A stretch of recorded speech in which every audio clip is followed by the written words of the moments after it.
अच्छी सलाह। बूढ़ा शिक्षक खुश नहीं था।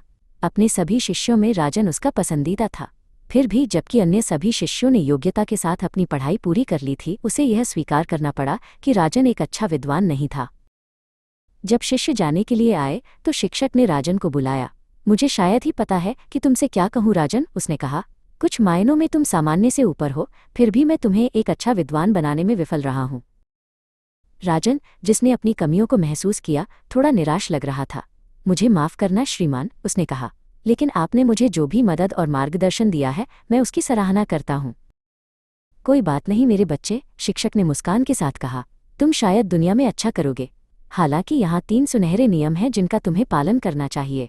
सबसे पहले, यदि तुम कोशिश करते रहोगे तो तुम अपना लक्ष्य प्राप्त कर लोगे। दूसरा, यदि तुम पर्याप्त प्रश्न पूछोगे तो तुम्हें उत्तर मिल जाएगा। और अंत में, यदि तुम कार्य करने से पहले 2 बार सोचते हो तो तुम मूर्खतापूर्ण गलतियां नहीं करोगे। इस सलाह से लैस होकर राजन अपना भाग्य बनाने के लिए दुनिया में निकल पड़ा।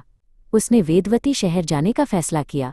ये एक लंबी लंबी यात्रा थी और बहुत कम पैसा होने के कारण राजन को जगह जगह जाने के लिए दूसरों से मदद लेनी पड़ी। अंततः वह वेदवती पहुंच गया और उसने अपने आप से सोचा कि उसने निश्चित रूप से अपने शिक्षक की पहली सलाह पर ध्यान दिया है, क्योंकि उसे अपने सपनों के शहर तक पहुंचने के लिए बहुत मेहनत करनी पड़ी थी। कई दिनों तक राजन शहर की सड़कों पर भटकता रहा और अनगिनत सवाल पूछता रहा, और जल्द ही उसे शहर और वहां रहने वाले लोगों के बारे में बहुत कुछ पता चल गया। उसने सोचा कि ये उसके शिक्षक की दूसरी सलाह का परिणाम था।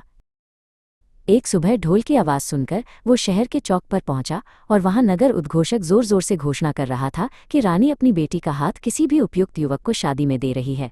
मंच पर बेटी का एक बड़ा चित्र था और वो निश्चित रूप से बहुत सुंदर थी। आसपास खड़े एक व्यक्ति की ओर मुड़कर राजन ने टिप्पणी की, इतनी सुंदर लड़की के लिए सैकड़ों दूल्हे होंगे। ओह नहीं, आदमी ने जवाब दिया, ऐसे विवाह पर एक शाप है।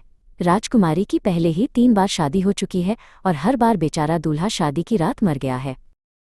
राजन को यह सब बहुत अजीब लगा, लेकिन कुछ जोखिम नहीं उठाया तो कुछ नहीं मिला, इसलिए उसने राजकुमारी का हाथ मांगने का फैसला किया।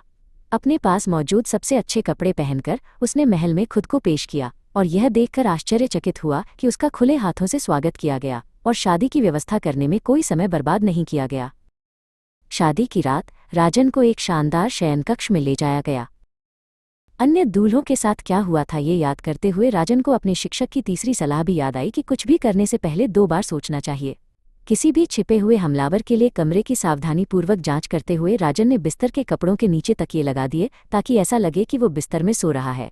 फिर एक अलमारी के पीछे छिपकर राजन ने इंतजार करने और देखने की तैयारी की कि क्या होता है। आधी रात के आसपास राजन को एक जोरदार फुफकार सुनाई दी और मंद रोशनी में वो एक विशाल कोबरा को फर्श पर रेंगते हुए बिस्तर की ओर आते हुए देख सका। जैसे ही सरीसृप बिस्तर पर चढ़ा, राजन चुपचाप अपने छिपने के स्थान से बाहर निकला और अपनी तलवार उठाकर एक ही वार से सांप को मार डाला। अगली सुबह सभी ने कृतज्ञता के साथ आश्चर्य व्यक्त किया कि दूल्हा अभी भी जीवित था। और सबसे ज्यादा खुश राजकुमारी थी। नैतिक शिक्षा, अच्छी सलाह जब ईमानदारी और साहस के साथ पालन की जाती है तो ये सबसे बड़े खतरों को भी दूर करने की कुंजी बन जाती है।